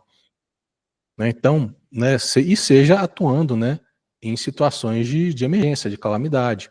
Então, da mesma forma que teve lá o esforço por conta dos terremotos no Haiti de mapeamento, a gente teve, né, situações também no Nepal, na Ucrânia agora também com, né, problema da guerra entre Ucrânia e Rússia, as enchentes no Rio Grande do Sul, né, a região que foi muito afetada ano passado. Então, tudo isso acabou tendo chamados, né, sendo ativada aí a rede comunitária para melhorar a qualidade dos mapas dessas regiões afetadas. E além disso, né, atuar em coisas que às vezes ficam invisíveis, né, comunidades locais, quilombolas, comunidades indígenas, coisas que às vezes passam despercebidas aí por mapas tradicionais e são coisas que a gente pode colocar, né, essa informação no mapa, né, para aumentar a visibilidade dessas questões, né, pontos que têm relevância artística, cultural, turística na cidade, que às vezes, né, não aparecem. Então, contribuições assim que a gente tem muita condição de atuar em nível local, né, que às vezes passa despercebido por empresas maiores, e aí eu acho que é onde é a hora assim, que a comunidade, né, colaborativa realmente mostra, né, a que veio e tem muita vantagem em relação a outras abordagens comerciais. Né, então, esses dados depois eles podem ser usados, né, para análise de mobilidade, questões urbanísticas, atuar em questões de saúde pública, rede de atendimento, né, hospitalar, de postos de saúde, distribuição de alunos em escolas. Muita coisa pode ser feita, né? Assim, a imaginação é o limite, não é nem o céu. Né? Do céu a gente consegue passar também, né? Sei de satélite por aí. Né? Então, a imaginação realmente é o limite. Né? E desafios que a gente tem, né, no uso aqui de dados colaborativos, né? Não é só, né, não são só flores, né? Os principais que a gente pode citar, né, por exemplo, em relação a uma crítica, né, que é recebida bastante em mapas colaborativos de contribuições voluntárias, é em relação, né, à qualidade ou à consistência dos dados. Porque aqui você tem gente com todo o nível de experiência contribuindo com informações, né, mapeando. Então você vai ter gente com muita experiência, que vai ter um cuidado maior, na hora de mapear, vai procurar colocar as informações o mais precisas possível. E vai ter gente que está iniciando, que às vezes não vai ter o devido cuidado, que às vezes vai fazer de uma forma um pouco mais, né, mais falando de chamar relaxada, né, um pouquinho mais descuidada ali, né, que o contorno não vai estar muito preciso, que às vezes não sabe exatamente de que maneira representar aquele elemento. Né? Então, existe isso, né, obviamente que existe, mas, né, a quantidade de contribuições é tão grande e a comunidade atua tão, de forma tão, botar, maneira tão massiva, né, para garantir que esses dados estejam corretos, né, tem sempre gente verificando ali a qualidade dos dados, que a gente consegue no longo prazo, né, no médio e longo prazo, sempre ter, né, um excelente nível de qualidade desses dados e muito mais completos do que alternativas comerciais, né, alternativas proprietárias, principalmente em regiões remotas, né, ou em localidades, né, em locais menores. Então a gente tem realmente, né, uma outra dificuldade, que é a questão do manter a motivação da comunidade de colaboradores, né, de voluntários no mapeamento. Às vezes tem gente que entra, né, cria lá a conta no OpenStreetMap, vai lá, só queria botar aqui o nome da rua, e botou lá o nome da rua e depois nunca mais contribui. Né? Então isso às vezes acaba sendo uma dificuldade na questão do engajamento, né, de manter as pessoas contribuindo. Você acaba tendo esse conflito também aqui entre, né, dados abertos e os interesses privados aí, que tem, né, muita empresa que não tem interesse em que existam esses dados disponíveis e abertos. Dificuldades até em questão de acesso, né, à tecnologia. Você tem muita região que vai ter muita dificuldade, assim, desde acesso à internet para fazer as contribuições, né, até você ter imagens aéreas de qualidade, né, para poder fazer, né, um mapeamento com a qualidade necessária.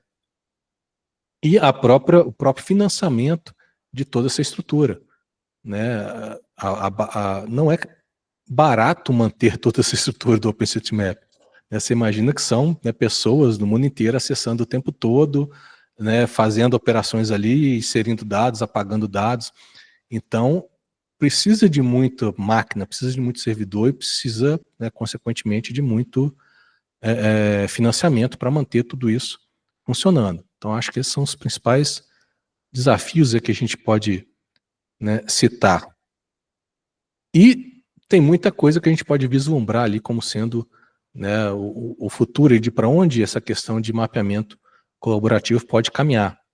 Listei algumas coisas aqui, né, que me vieram à cabeça, né? Então, a gente consegue ter um crescimento bem significativo, né, de iniciativas voltadas aí para objetivos, seja humanitários ou seja ambientais, né? Então, a gente percebe que na comunidade do OpenStreetMap isso é muito forte, né, essa pegada, né, humanitária e ambiental.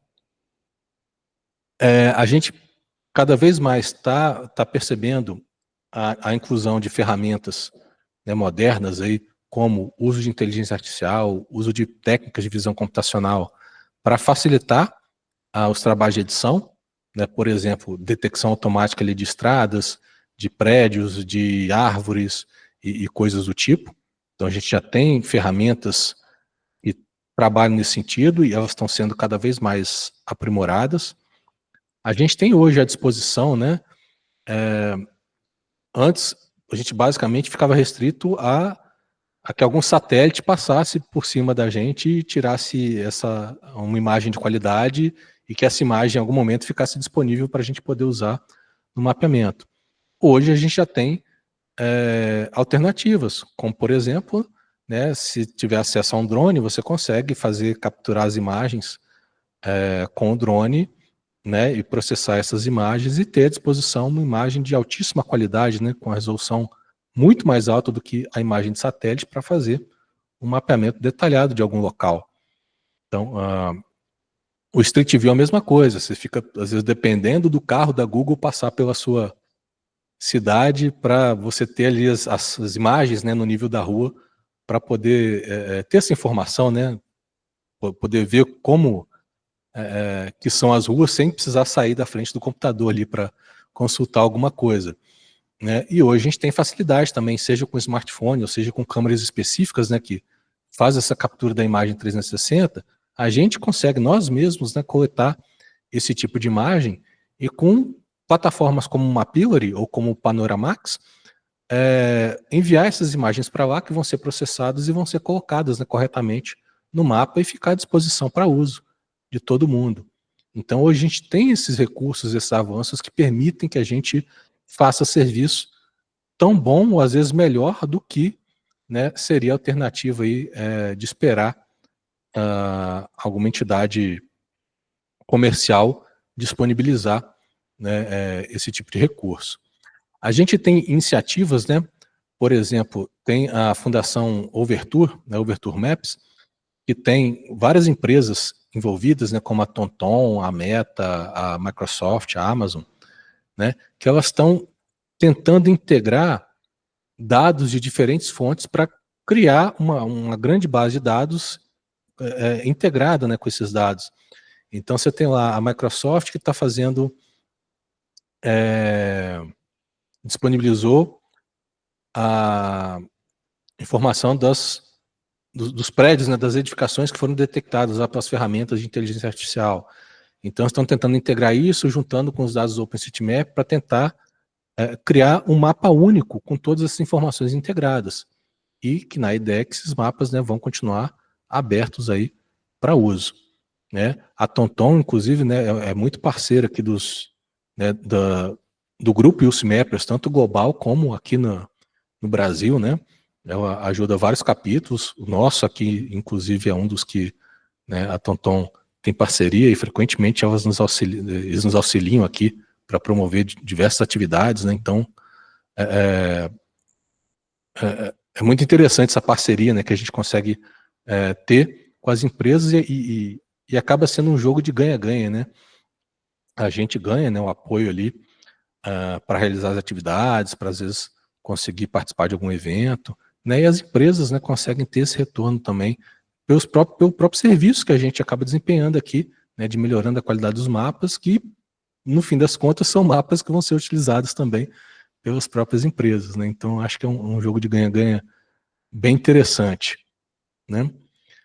Outras, né, questões aqui para a gente ver no futuro, a questão do, né, fortalecimento aqui da comunidade de voluntários, né? Inclusive eu tô rascunhando umas ideias aqui para a gente tentar implementar entre os capítulos e os CIMEPRAS aqui no ano que vem, tentar fazer umas atividades em conjunto, né? Vamos ver se a gente toda hora, né, a gente fala, comenta, mas fica nisso, né? Então vou tentar tirar do papel aí e propor aí umas iniciativas para o pessoal no ano que vem, né? Tentar tomar um pouco à frente a iniciativa de tentar promover algumas coisas e para ver se saindo da inércia, depois o negócio vai, né? Todo mundo colaborando. Né? E além disso, né, eu acho que, como eu falei, um ponto forte na questão de impactos sociais e ambientais. A gente vê várias iniciativas aí de diferentes, não só dos YouthMappers, mas de diferentes comunidades envolvidas em mapeamento colaborativo, né, de realmente trabalhar com as comunidades mais vulneráveis, né? Então isso acho que é um aspecto muito bacana desses projetos, né, de realmente ajudar quem mais está precisando, né, o pessoal que realmente às vezes fica invisível ali. E aí se a gente, né, se a gente não vê, a gente não age. Então, a partir do momento que a gente coloca essas pessoas, né, literalmente no mapa, né, eu acho que aumenta a visibilidade, aí eu acho que como o problema começa a ser enxergado sob uma nova ótica, né, e eu acho que as ações começam a aparecer com mais frequência para tentar resolver, né, ou diminuir o problema que essas comunidades acabam sofrendo. Então, essa mensagem assim, que eu queria deixar, né, a gente pensa nesse futuro, né, do mapeamento, então não é só tecnologia, né, é principalmente as pessoas, né, a comunidade. Então, o OpenStreetMap mostra isso para a gente, né, cada contribuição, seja essa contribuição vindo de uma empresa, sendo vindo de alguém, né, que às vezes está numa comunidade remota, está numa vila pequenininha, né, toda contribuição vai ter valor, né, e a qualidade, né, dos dados que a gente vai ter disponível vai ser a soma de esforços, né, de todo mundo, né, e aí eu acho que cada um de nós aqui pode fazer, né, ter essa pequena contribuição, né, ajudar de alguma forma a melhorar, né, a qualidade dos mapas e contribuir da forma que a gente puder, né, com a qualidade dos dados. Finalizando aqui, né, queria só deixar, né, um agradecimento aqui, né, tanto, né, ao grupo geral, né, YouthMappers, né, e ao UFV, por apoiar aqui, né, o YouthMappers UFV é um projeto de extensão aqui também da UFV, né, a universidade que ela está sediada, né, o YouthMappers, né, é o grupo global, né, e a TomTom, como eu citei, né, é uma empresa que tem sido parceira nossa aqui em diferentes atividades e diferentes iniciativas, então deixar o agradecimento a essas três entidades aí. Esse QR Code que está aparecendo no slide é o QR Code do Linktree do nosso grupo aqui, os Mappers. Então a gente está organizando lá os projetos ativos de mapeamento, a gente vai deixar o link lá, as capacitações, né, a gente vai deixar lá as informações, formulário de inscrição, o link para as redes sociais, né, forma de contato. Então está tudo aí nesse Linktree, né? Então vocês podem guardar guardar esse link aí, esse forma de contato, né, para sempre precisar comunicar, entrar em contato com a gente, né, só manda um e-mail, manda uma mensagem aí que a gente vai estar disposto a ajudar da forma que for possível, né. Para quem faz parte de outros capítulos, né, a gente está sempre aberto aí à colaboração, né, treinamentos conjuntos, né, fazer algo nesse sentido. Tá joia? Vou deixar, estamos quase finalizando aqui já, né? Estamos faltando um pouquinho para o almoço. Deixar aberto aqui para perguntas. Se alguém quiser fazer alguma pergunta em relação, né, ao conteúdo de hoje, o conteúdo que a gente vai ter amanhã, para quem for participar, né, fica o convite aí, que caso alguém não tenha visto, a gente vai ter uma capacitação amanhã específica para o uso do editor JOSM, né, que é um editor com muito recurso para fazer edição no OpenStreetMap. Então vai ser desde do básico, né, da instalação, de como é que configura, até, né, o uso de alguns plugins, né, que uns mais usuais, né, de uso mais frequente, e outros nem tanto, né, outros que eu acredito que vai ser novidade para muita gente que participar amanhã. Perguntas? Pode ser pelo chat, pode ser por áudio. Então, pessoal, obrigado pela presença, né? Então, espero que vocês tenham gostado. 2 horas parece que é muito, mas passa rapidinho, então fica um pouco corrido algumas coisas, né? Mas como eu falei, vai ficar gravado, né? Vou deixar depois disponível lá no canal do YouTube do capítulo, né? Tem o link lá no Linktree, tem o link para o canal, e é só procurar também no YouTube lá, USMappers UFV, que vocês vão achar. Né? Lá já existe alguns vídeos de capacitações anteriores, então você já pode achar um conteúdo bacana por lá, mas a gente está tentando, né, realmente dar uma organizada aí nessas mídias aí, nesses conteúdos do capítulo. Tá? Então, até amanhã para quem for participar, né? E bom almoço aí para todo mundo. Tchau, gente.